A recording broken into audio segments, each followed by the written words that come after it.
Donald Trump's speech to US troops turned into a public meltdown, including a moment where he quite literally forgot how to speak. But before that disaster unfolded, his day started with one of the strangest, most disconnected moments we've seen in a while. Let's rewind to where it all began. It's jobs, because to me the most important jobs, I want jobs. And we have costs are way down. Groceries, they have a term grocery. It's an old term, but it means basically what you're buying, food. It's a pretty accurate term, but it's an old-fashioned sound. But groceries are down, costs are down, eggs are down. They were, first week they were hitting me with eggs were up 200%, and now they're down to a number that is amazing. We're down 97, 98% from where they were. And everybody, they said, you won't have eggs for Easter. Well, we had everybody had eggs for Easter at a very reasonable price. At the White House, we had our little Easter egg roll, and we had hundreds of thousands of eggs purchased. They said, you have to go out and buy plastic eggs. That didn't work out. Donald Trump just called groceries an old-fashioned term, like he just stumbled across it in a museum next to butter churn and lantern oil. He says eggs are down 98%, which is just pure math from an alternate universe. Next, he'll say gasoline is free if you believe hard enough. He talks about buying food like it's some rare cultural tradition he just discovered. Meanwhile, Walmart is raising prices, shelves are thinning, and Americans are actually feeling the cost of his fantasy economics. But he doesn't care. He's busy yelling about plastic eggs and how jobs mean jobs. And just wait, because next he takes aim at US generals and drops a word that left people stunned. You can finish it off right now, sir. I said, well, I don't know, that's a lot. It's a lot of people. Well, these people are not good people, sir. These are not good people. You'll feel better about it. Well, they're not good people, but they're people, aren't they? And he goes, I said, you know what? Why don't you buzz them for a little while, and maybe after a day or two of buzzing them, they'll surrender. They don't know about surrendering, sir. Well, maybe they'll raise the white flag. They don't have a white flag, sir. I said, well, give it a shot anyway. He said, all we're going to do is take a couple of bullet holes in our wings. You guys know about that, right? And I said, well, let's give it a shot. And he calls up and says, let me do the job, sir. I said, all right, do the job. And we defeated 100% of the ISIS caliphate in just a very short little period of time. Totally different from what I was told in Washington, D.C. by a bunch of frickin' losers, okay? Losers. Yes, you heard that right. Trump just called US generals freaking losers. And he did it while standing on stage in front of actual service members. This is the same guy who called fallen soldiers suckers. Now he's back at it, mocking the military, pretending he knows better, and reducing strategy to cartoon-level buzzing and bullet holes. Classic Trump. Oversimplify, insult, and then pat himself on the back like he just stormed Normandy with a Sharpie. And right after this tirade, it gets even more embarrassing. He tries to talk about World War II, and it doesn't go well. Remember, for World War I, because we won that war too. But think of it, I'm calling. Now, we love France, right? But I think we did a little more to win the war than France did. Do we agree? You know, I don't want to be a wise guy.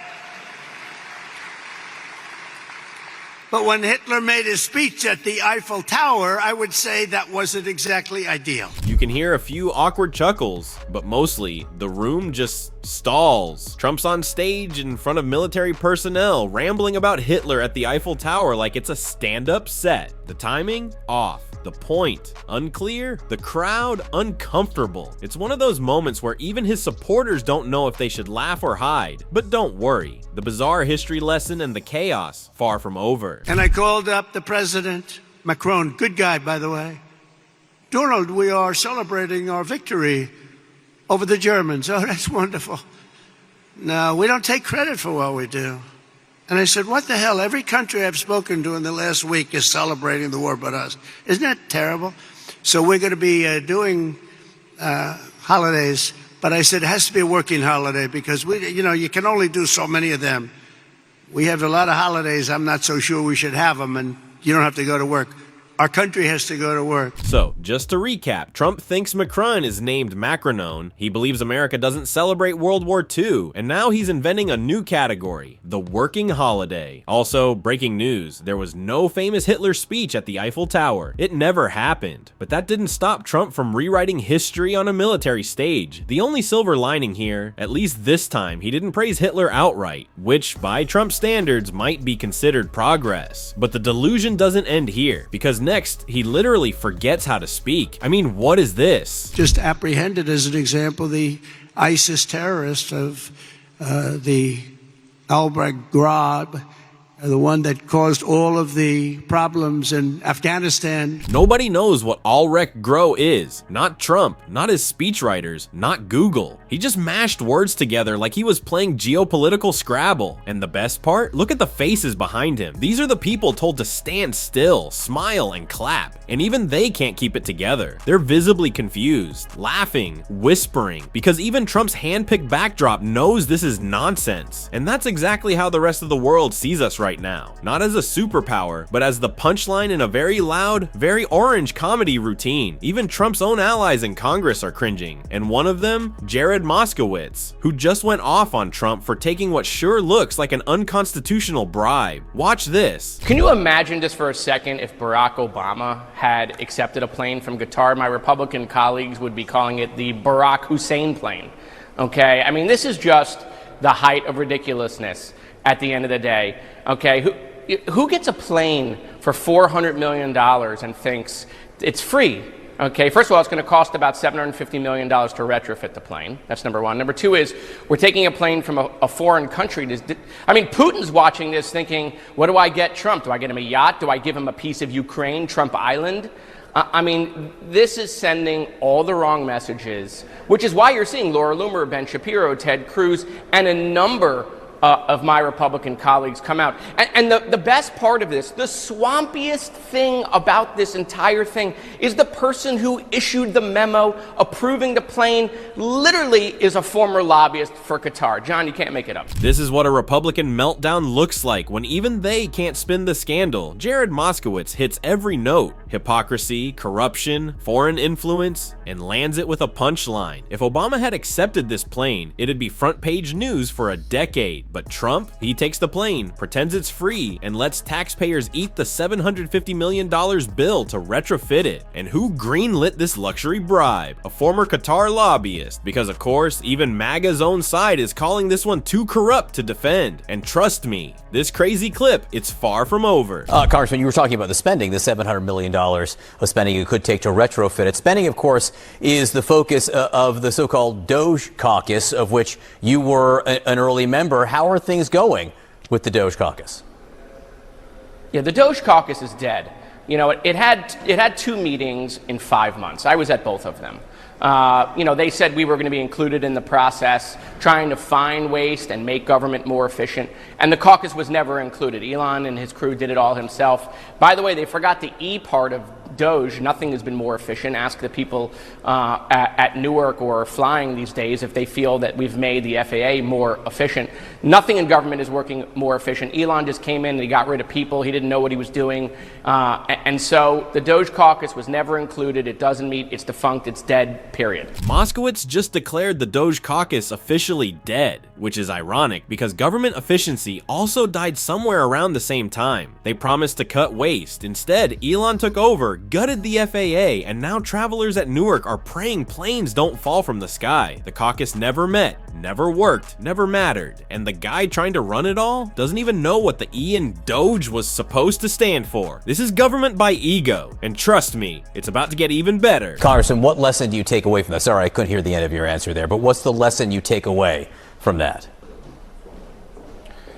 Well, the lesson is Congress's power is waning, and that's happening under Speaker Johnson. That's by intent. All of the power is going to the executive branch. And so Congress, who has a constitutional role, the power of the purse for appropriations, right, was not involved. They've not codified any of these things that Elon says he found. Elon said he was going to try to find $1 trillion.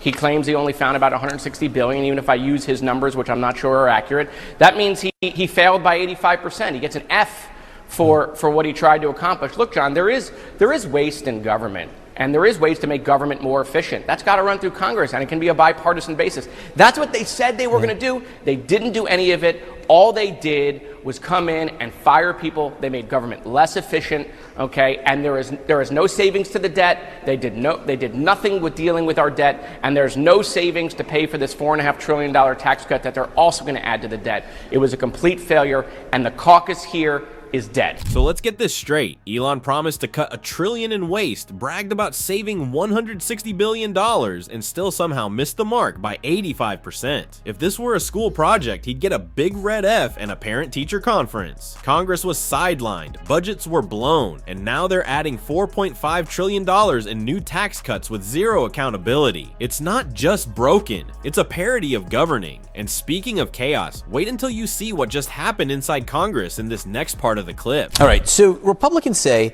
that Medicaid, that they want to reform Medicaid to make it more efficient and find cost savings there. And there was this tense moment at the Energy and Commerce markup overnight between Republican Randy Weber and Congresswoman Alexandria Ocasio-Cortez, where he basically accused her of grandstanding on it. Listen. I just want to make the point that we'd like for you to address the Republicans, and let's have a dialogue this way and not to a camera. Mr. Chairman, I yield back. There are 13.7 million Americans on the other side of that screen right there. Hello? Hello. I'm talking to you because I work for you. And they deserve to see what is happening here.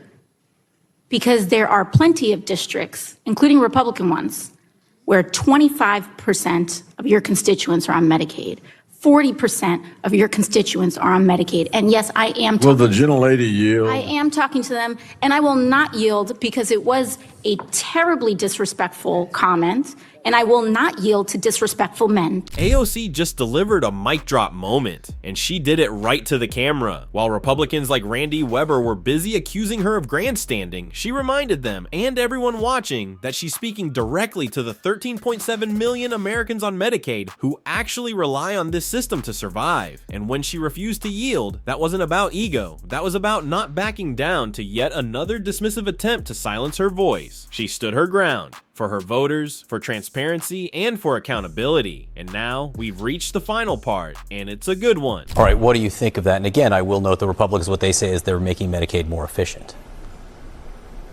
Well, number one, good for her. Number two, she doesn't need anyone's help. She's one of the best communicators up here. And number three, she's right on the point.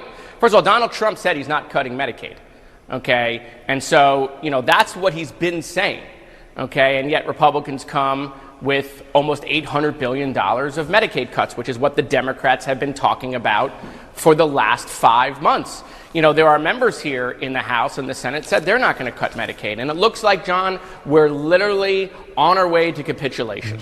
And so, this is taking health care away from our most vulnerable to try to offset some of these tax cuts. They're still going to add trillions of dollars to debt. Don't listen to me. Just listen to Chip Roy or Thomas Massey, who are saying that. What exactly is the plan here? Donald Trump, the self-proclaimed voice of the working class, is out here talking about how proud he is of a $400 million private jet he didn't pay for, while casually acting like groceries is a term he just coined. All of this while Republicans quietly push $800 billion in Medicaid cuts under the guise of reform. They say it's about efficiency, but the reality, millions of people could lose access to basic care while the wealthy cash in on another round of tax relief. And here's the kicker, they'll still tell you they're fighting for the middle class. Meanwhile, inflation is very real. Prices are rising at major retailers. People are budgeting harder than ever. And the same folks who promised they'd never touch Medicaid are now pretending none of this is happening. What you're seeing isn't a blip, it's a pattern. The press doesn't always stay on it. The political system isn't built to fix it overnight, but what we can do is talk about it, stay loud, and stay sharp. Here you can find the next crazy thing that just happened. Click on it. Until then, see you soon.